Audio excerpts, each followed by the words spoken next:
Let's go. YouTube, what is up? We are back with another day, and today is gonna be another brutal one. We got some snatches, 4 sets of 3 off those power blocks. Upping the weight a little bit this week, shooting for like 185 to 190-ish on those. Then we are gonna mess ourselves up again with these squats. We got 4 sets of 8 at like 300 to 315 pounds. Last week, the 3 sets of 10 put me in a coma, a DOMS coma for about 3 days. And I predict the 4 sets of 8 is gonna do something pretty similar. We just finished up our military tournament this past weekend. As men's and co-ed undefeated champs, we won them both. It was pretty sick. But I really think I need to take the rest of September off from softball. I feel pretty burnt out right now and just no passion into the softball game right now. I just wanna get after lifts, wanna add some size, wanna add some power, and then we'll get back to it in October. So September, I think we're gonna take it off from the sticks. We're just gonna play a little bit of league night, maybe hit off a tee every now and then, but gonna chill on the tournaments and all the heavy core, the hardcore BP. I kind of do this every year where I go way too hard, way too quickly, and for way too long in softball. And then after nationals, I get in that post-nationals depression, and we are entering that state hardcore. But honestly, it's kind of the perfect time to kickstart this offseason, take a little break from softball because it's at least a couple weeks until there are real softball tournaments coming up. There's a couple we can travel for in October, November, and December, but based off on schedule, we'll see if we'll end up doing those. But by the time mid-October rolls around, I'll be hungry again, ready to get after the sticks. Right now, it's time to build this body and get after these weights. Let's go. All right, just starting today off with these seated broad jumps. We got seated broad jumps and super cats. A light jumping day today, not too intense here, because tomorrow is gonna be our sprint and jump day where we really get after some high verticals. I really like starting all my lifts off with some sort of athletic movement. Just feels like I warm up better and I lift better whenever I do this. And it's fun for me. So we're gonna rip these. We got new shorts here by 10,000, a company called 10,000. They sent them to me to check them out and rep them into videos. They're comfortable as fuck. I guess you could say I'm sponsored because I got free stuff from them, but I don't get any money for talking about them. And I'll always give honest reviews on stuff that's sent to me, and these are actually fire. They kind of feel like Lulu shorts, and they show the quads real nice. So if you're looking to get some new shorts and support somebody that supports the channel, check out 10,000. I'll add their link in the bio here. These are pretty sick. Maybe we'll bust out a full-time sponsorship out of them. But let's hit these jumps, let's go.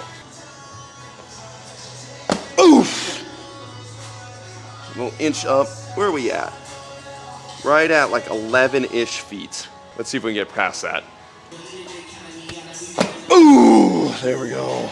11.2. See if we can get 11.3 here. Ooh.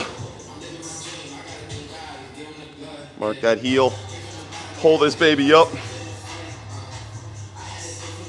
11.3.5. That's a pretty good jump day. We'll mark that down and try and beat it in a couple weeks. Let's get these super cat jumps. All right, then we got these super cat jumps a little bit lighter this week, taking a little bit of weight off, increasing the jump height. We got 5 sets of 3 on these. On these, I'm really trying to delay the extension, feel that calf raise before I jump, and then get as high as possible. Let's rip.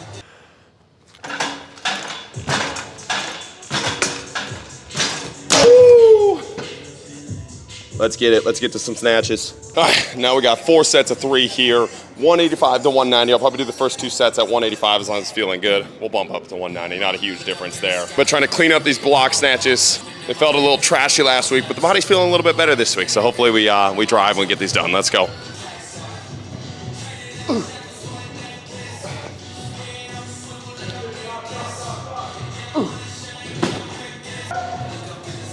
Oh yeah. Let's go. I just had K-Dot on the podcast today. We're kind of talking about how we train together and some of his coaching philosophies. And one of the things that we started to talk about, how Olympic lifting can be one of the best deadlifting programs you can ever do, especially if you haven't been Olympic lifting before, because it really gives you a ton of volume and variety and velocity on the pulling pattern, right? Like we kind of talked about how it was the sprinting of deadlifting. More like a lot of velocity, force velocity type guys talk about like the dynamic effort method with things, and then miss out on the sprinting, on the stimulus that sprinting is, which is like the highest velocity, highest force producing move that you can do, and how sprinting can be super helpful for Olympic lifters to just make them more poppy. He was talking about how there's a lot of really good athletes, especially in the track world, that will just start Olympic lifting and they will do better than a lot of Olympic lifters. And a lot of Olympic lifters that have Olympic lifting as their main sport, and these Olympic lifters get all pissed off about it, like, my technique's so much better. Why am I not lifting more than that person? It's just because that person has a motor and has power outputs and has developed these power outputs that you have, that you don't have, and that you haven't developed. And it's why he argues for Olympic lifters to add in some sort of athletic movements and sprinting into their training. And then we broke it down even further to where sprinting is so much faster than Olympic lifting, that's why it helps Olympic lifting. But Olympic lifting does the same to a deadlift, where it's so much faster, so much more explosive than the deadlift.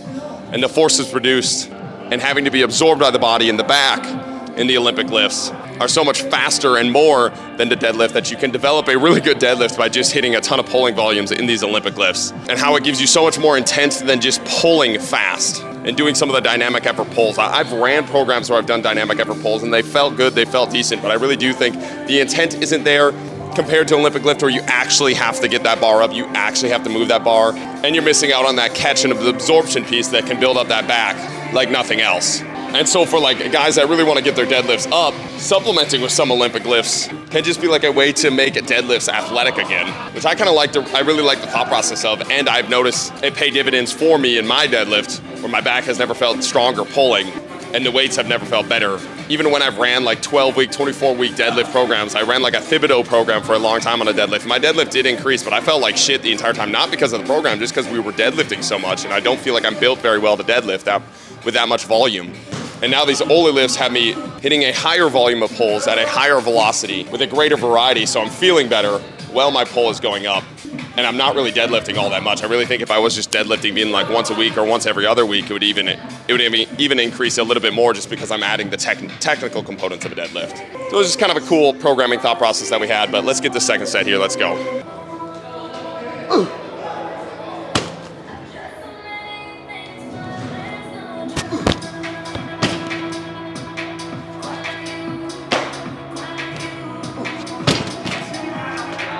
Let's go. I really like how I'm able to string the reps together a little bit more. Like, it's feeling a little bit more fluid. Doing triples before, I would have to like reset and go back into the bar every single time. And now we're able to get up like 185, 190, pretty straight through and pretty connected, which I like the feeling of. Obviously there's a skill set of just doing triples and doubles more and just being able to get used to them. But also I think there's a technical proficiency that's coming from this, that I don't have to reset and be perfect on that starting part every single time to be able to pray and get that weight up. I'm just feeling pretty connected to the bar right now, which is a good feel. The only thing I want to focus on here is just engaging that arm pull just a little bit more. Last week when I got that arm pull feel, the bar was rising and being connected much more, and I felt like I lost that on the first two sets here, so let's get that on this third set here. Let's go.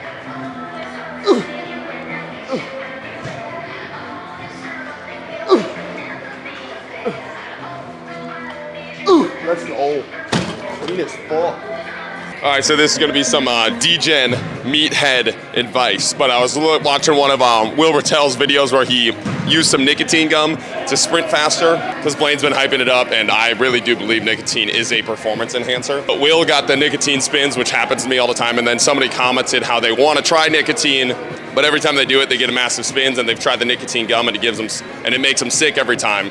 So this is for the people that want to try nicotine out without the spins. I'm not recommending you start out the nicotine addiction, but if you've already made your mind up and you're already trying it and you just don't want to get sick doing it, it's super simple advice. Bite a quarter of the piece of gum, do not take the full piece of gum. When I first started taking nicotine, I was literally taking 1 or 2 milligrams of nicotine. If I do anything over 3 milligrams of nicotine, I get really sick and I feel like shit, and I get the spins. And it's still that way a year after using nicotine. But if I stay at that 1 to 2 milligrams, I get that nice little buzz and nice little focus that the nicotine gives you and the performance enhancing boost it gives you without the spins. You just gotta use less of it, and you don't take the whole piece of gum, right? So you just take a little nibble of the gum, and it saves you a ton of money doing so. Typically, if I have a 3 milligram piece of gum, I'll take half of it for that 1.5 milligrams, and it's the perfect measure. So that's the degen meathead advice of the day. Lower your nicotine dose, get the benefits without the spins, and don't listen to your full degen buddies that are telling you to take 6 milligrams of nicotine every time. You will throw up, and you will feel like shit, and you will not get the performance boost that you want from it, all right? Microdose. Always microdose for as long as you can. Let's get this fourth set here.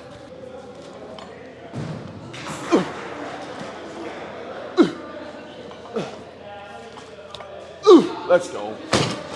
Get to some squats. All right, now the death to the legs happens. We got 4 sets of 8 at 315 pounds. Again, increasing the volume as the off season starting here, building that base.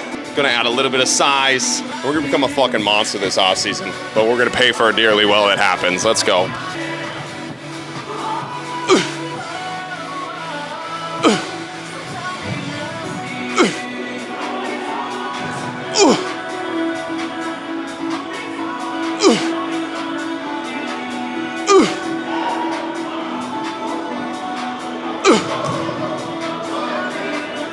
Oh yeah, good first set. Holy fuck, I'm gonna die today. God damn.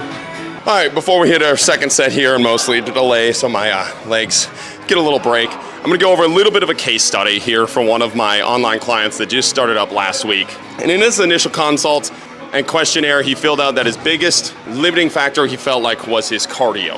And then when I programmed the program for him, he was looking for more cardio and was looking for more work there because, again, he emphasized that his biggest weakness was cardio. And I was kind of interested in this because maybe a hot take, but I really don't believe most athletes or most clientele in general, unless you're pretty significantly overweight and really have zero physical activity, is your limiting factor, like the biggest limiting factor, your cardiovascular system.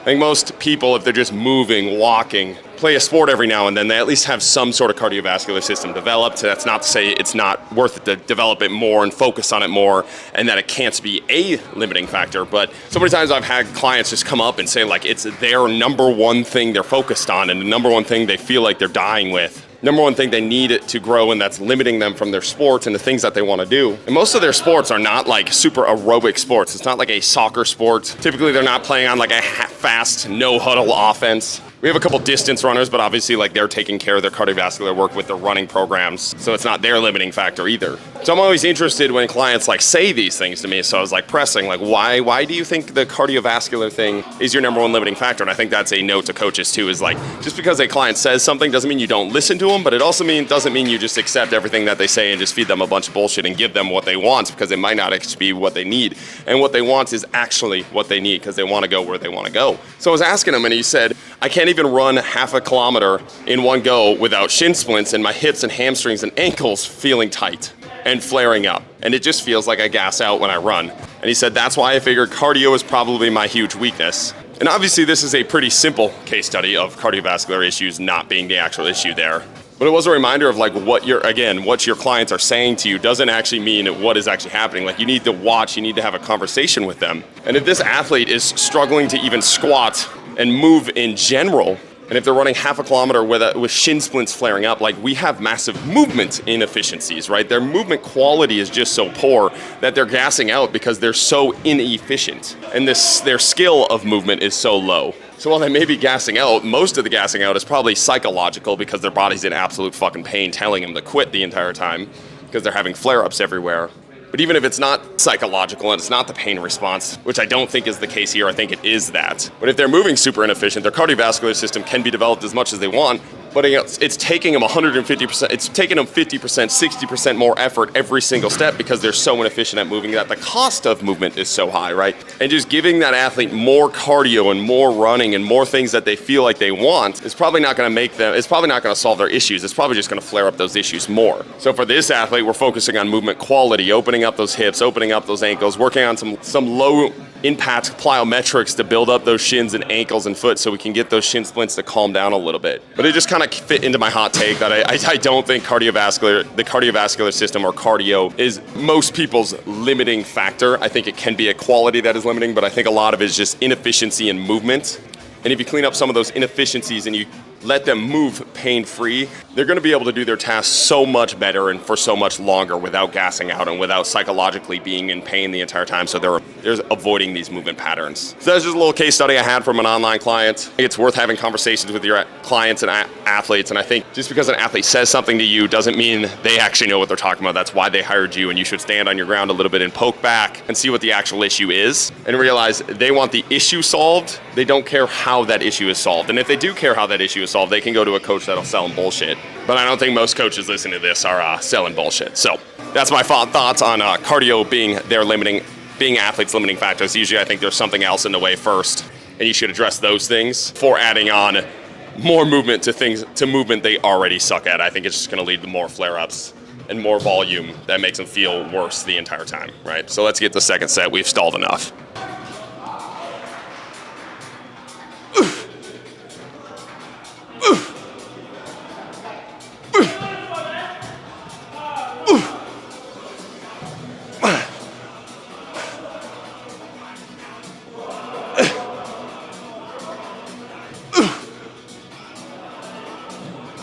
Ooh, let's go.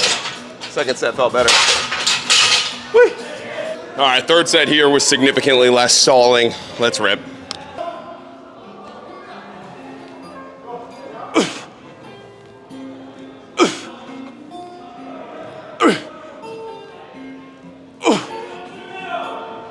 Oh, come on.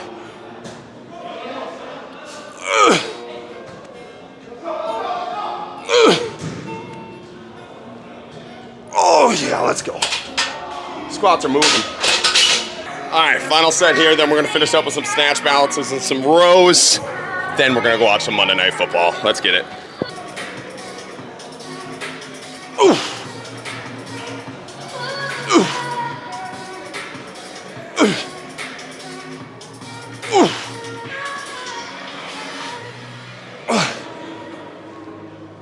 X, come on.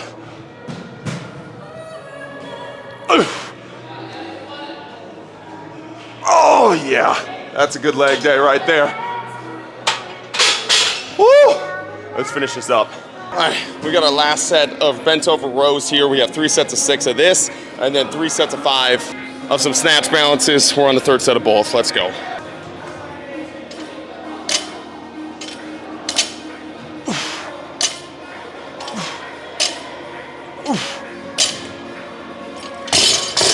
Let's go, finish off some snatch balances. All right, then we got our last set of these snatch balances. I was hoping to go heavier on these, but the body is absolutely dog watered right now, and we got to sprint fast tomorrow. So gonna finish up with these, then get out of here. Let's go.